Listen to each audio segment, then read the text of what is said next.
Excel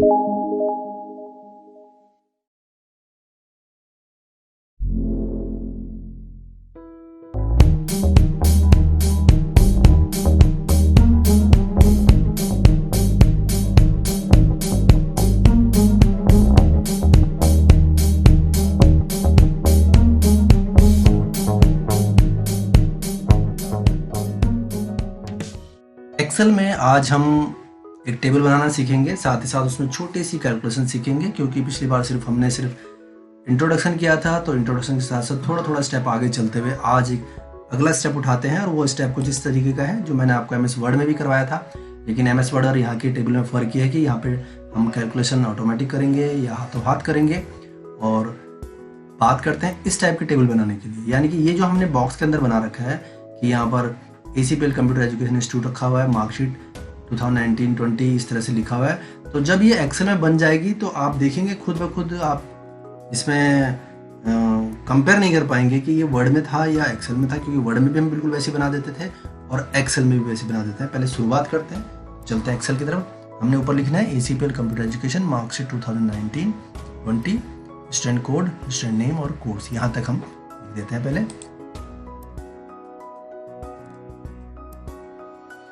देखिए यहाँ पर हमने A1 पे लिखना शुरू किया और वो लिखते लिखते पहुंच गया आपका D1 तक। तो B1, C1 और D1, ये जो मैं नाम ले रहा हूँ ये सेल नेम होते हैं।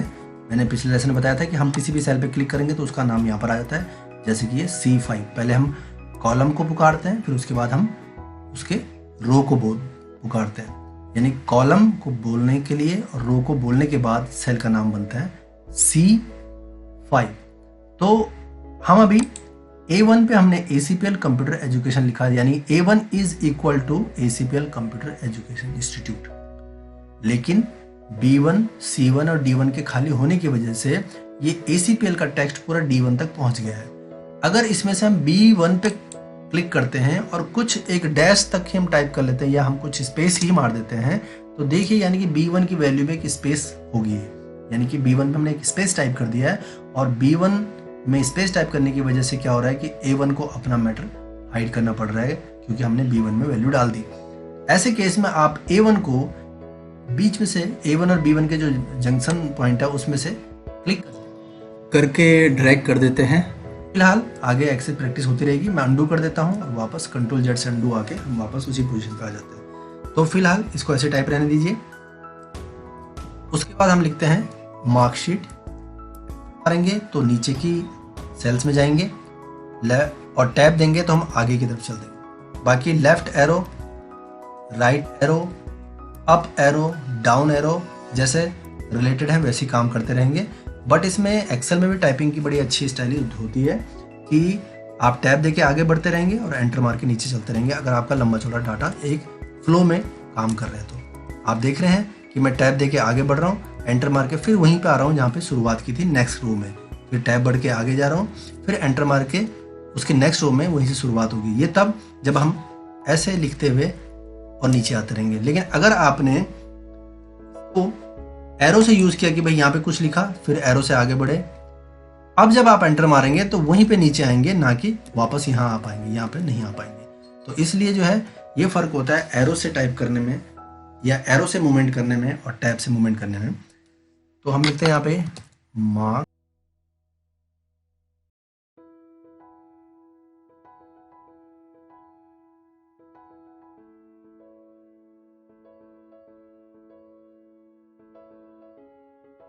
एंटर मार के अब नीचे चलते हैं। अब देखते हैं आगे क्या क्या वहां पर। अब हमारे पास सीरियल नंबर है, सब्जेक्ट्स हैं, मैक्सिमम मार्क्स जिसके 2 लैग निकल रही हैं थ्योरी और प्रैक्टिकल की, और मार्क्स ऑब्टेन जिसके भी 2 पार्ट निकल रहे हैं theory and practical, then total. पहले इसको ले लेते हैं।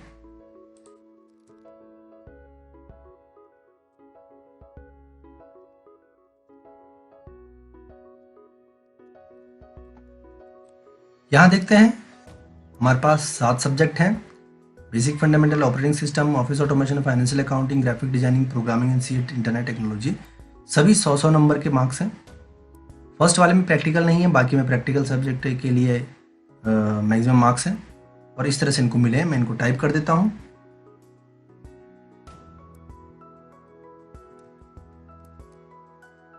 अब यहां पर हम क्या करते हैं, 1 2 3 4 ऐसे लिखने की बजाय हम सिर्फ 1 और 2 लिख दें, और 1 और 2 लिखने के बाद हम इसको सेलेक्ट करें। ध्यान दीजिए, सेलेक्ट करना इसको बोलते हैं, यानी कि हमने दोनों को सेलेक्ट कर दिया और इन 4 कॉर्नर में से ये चौथा कॉर्नर बिल्कुल अलग नजर आ रहा है, उसमें एक पॉइंट नजर आ रहा है। उस पॉइंट के ऊपर माउस पॉइंटर ले जाइए। जब प्लस आपका चेंज हो, देखिए पहले प्लस आपका वाइट कलर का है और जब उसके ऊपर ले जा रहे हैं हम तो ब्लैक कलर का हो जा रहा है। तो इस पर क्लिक करके आप ड्रैग कीजिए, यानी क्लिक मत छोड़िए, और देखिए ये नंबरिंग अपने आप जनरेट हो जाती है। इतना ही नहीं, अगर हम कुछ गैप में काम करें, सपोज हमने यहाँ पे लिखा 1 और नेक्स्ट 5 और इन दोनों को सेलेक्ट किया, तो इन दोनों का जो डिफरेंस है वो आएगा, यानी कि 1 और 5 के बीच में 4 का डिफरेंस है। तो 1 + 4 5, 5 + 4 9, 9 + 4 13, 17, 21, इस तरह से आपके पास आएगा। इसी तरह अगर आपको कोई टेबल बनानी है, सपोज आपको टेबल के 2 स्टेप याद हैं, आपने क्या 17 2 × 34, और अगर आपने इसको ड्रैग करना है तो ये लीजिए, आप इसको ड्रैग करके आगे बढ़ाइए इस तरह से। ध्यान दीजिए मैं कहाँ पर जाकर ड्रैग कर रहा हूँ वो आपने खास रखना है। कई लोग स्क्रीन पे देखते हैं लेकिन फिर वो नहीं कर पाते, अब ड्रैग करने में वो गलती कर जाते हैं। ड्रैग वो यहीं से कर लेते हैं, यहाँ से, ये देखिए तो 17 ही आएगा। यानी कि आपको उसको समझाना है एक्सेल को कि हमारा डिफरेंस इन दोनों की तरह है, जो डिफरेंस इन दोनों के बीच में है वही आप आगे लाते रहिए। ये तो था नंबरिंग का काम। अगर आप डेज की बात करें, सपोज आपने संडे लिखा, अब चाहे संडे आप शॉर्ट में लिख दें SUN, चाहे फुल फॉर्म लिख दिए, फुल स्पेलिंग लिख दीजिए।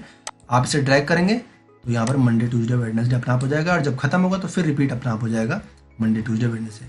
इसी तरह अगर आपने जनवरी लिखा, अब चाहे जनवरी की पूरी स्पेलिंग लिखिए, चाहे JAN कर दीजिए, आप इसको ड्रैग कीजिएगा तो ये ऐसे आएगा।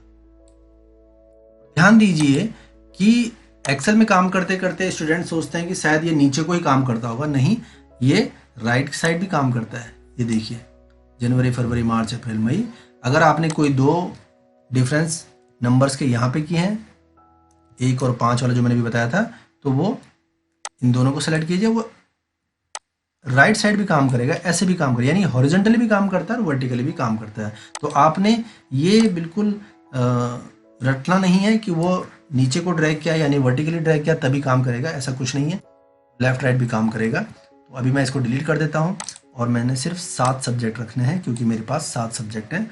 अब मैं पहले इनको टाइप कर देता हूँ।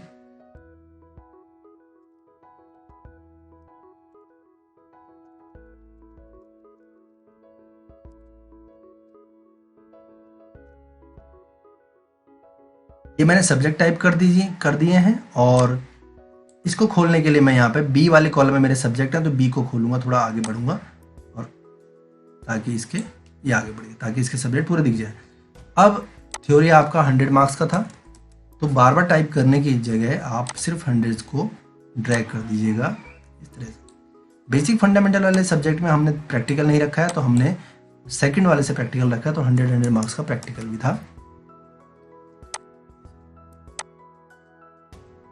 मैं मर्जी से देता हूँ यहाँ पे नंबर, सपोज 97 82 7।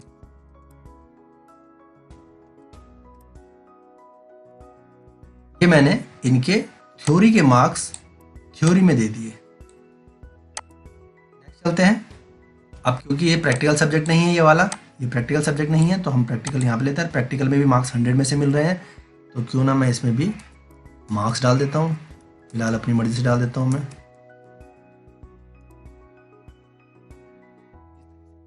अब करते हैं हम यहाँ पर टोटल, इस जगह पे टोटल करते हैं। टोटल आएगा आपका थ्योरी प्लस प्रैक्टिकल। अब यहाँ पर आप ध्यान दीजिए कि हमने इन दोनों का सम करना है, किसका 97 यानी थ्योरी वाले कॉलम का प्लस प्रैक्टिकल वाले कॉलम का सम करना है। और सम कहाँ पर करना है, यहाँ पर, यानी कि फर्स्ट सब्जेक्ट के लिए जो सम है वो यहाँ पर आएगा। और मैं यहाँ पर देखिए ऑटोमेटिक सम के लिए आप यहाँ पर जाएंगे, ये देखिए ऑटो सम बना हुआ है। इस ऑटो सम पे क्लिक करते ही आपके यहाँ पर एक फॉर्मूला जनरेट हो जाएगा। ये क्लिक किया मैंने, वो कहता है this cell is equal to sum of this range.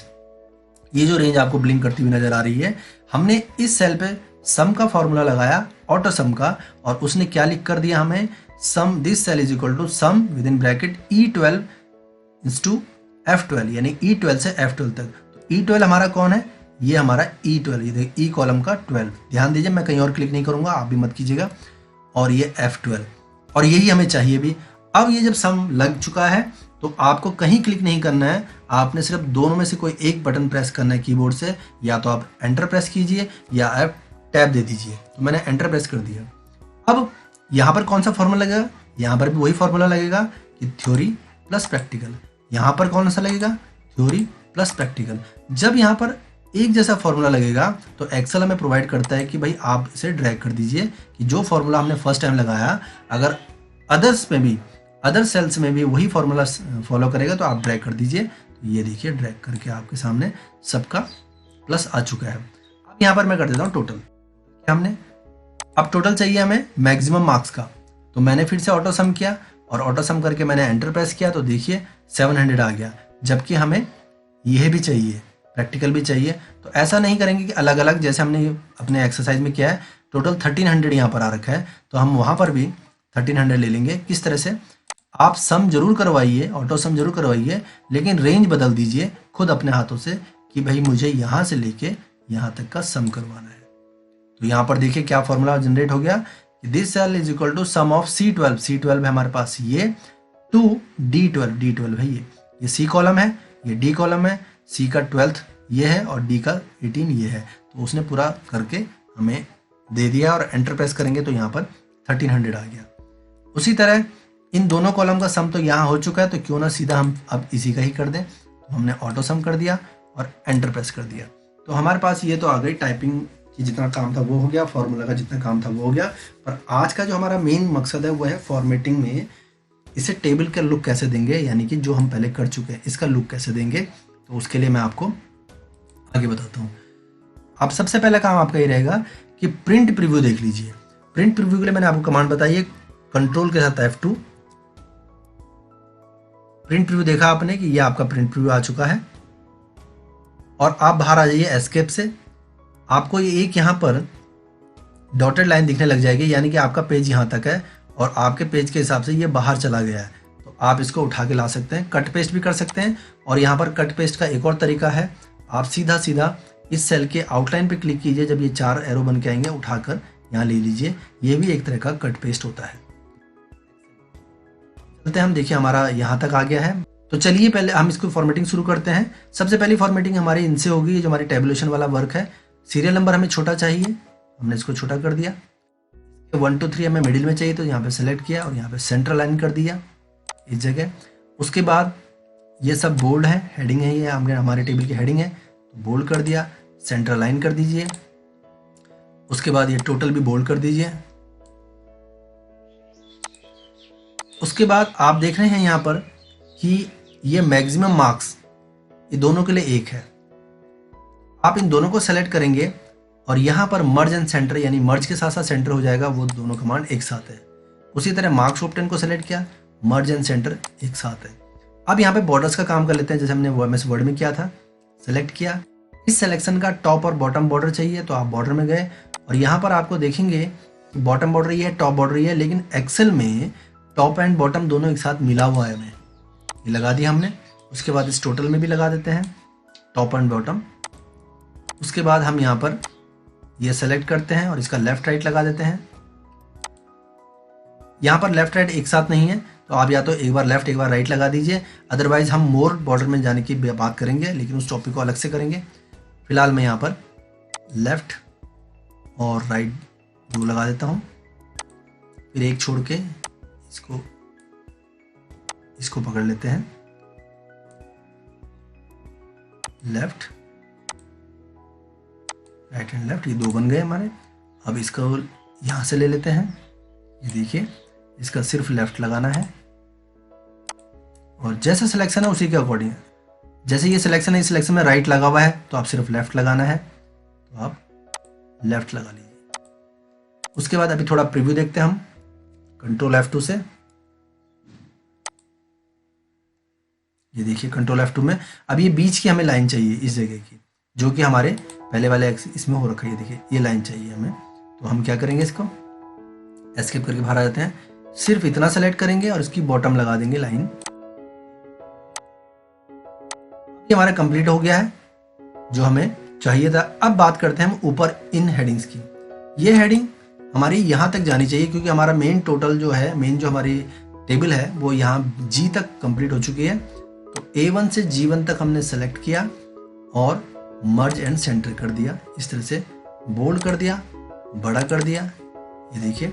और मार्कशीट को भी सेलेक्ट किया G तक, मर्ज एंड सेंटर। कई लोग क्या करते हैं कि सोचते हैं कि क्यों ना हमें दोनों को ही सेलेक्ट करके मर्ज एंड सेंटर कर दें, पर एक्सेल ऐसी परमिशन नहीं देता।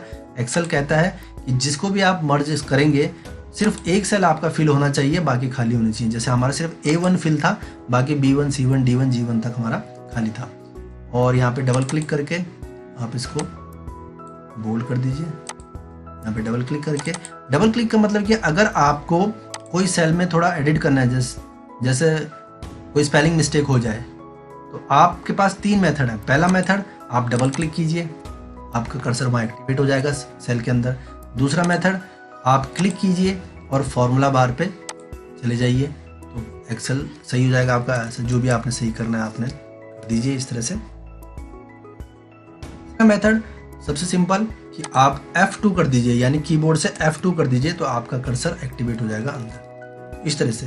तो 3 तरीके हैं आपके पास किसी भी सेल के टेक्स्ट को एडिट करने के। सबसे पहला डबल क्लिक, दूसरा फॉर्मूला बार पे क्लिक और तीसरा F2, सिर्फ F2। फिलहाल मैं बोर्ड कर देता हूँ उसको। ऐसी कोड में चलते हैं और यहाँ से यहाँ तक सेलेक्ट करके अभी आपका कंप्लीट तैयार हो गया है।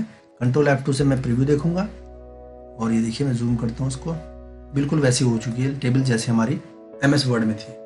अब आप समझ गए होंगे कि MS वर्ड में करने में और यहाँ पर करने में क्या फर्क है। MS वर्ड में जब हम टेबल तैयार करते हैं तो उसके फॉर्मूला ऑटोमेटिक चेंज नहीं होता। जैसे कि सपोज यहाँ पर इसके 65 नहीं 85 मार्क्स थे, तो ध्यान दीजिएगा यहाँ पर 151 पे ध्यान दीजिएगा। जैसे ही मैंने 85 टाइप करके एंटर प्रेस किया तो देखिए 170 हो गया और उसके यहाँ तक फर्क पड़ गया। एक और देख करके दिखाता हूँ। सपोज इसके 81 नहीं 65 थे, तो जैसे 65 टाइप करूंगा और एंटर प्रेस करूंगा तो यहाँ देखिए जो 1078 है इस पे फर्क पड़ेगा और जो इस सब्जेक्ट का 163 इस पे फर्क पड़ेगा। ये देखिए, तो हाथों हाथ चेंज करने के फायदे हैं इसमें एक्सेल में, अगर हमने फॉर्मूला सही लगाया है। ये था आज का लेसन और अगली वीडियो में नया टॉपिक लेके आएंगे इसके आगे का। तब तक के लिए आप इसकी बहुत अच्छी प्रैक्टिस कीजिए।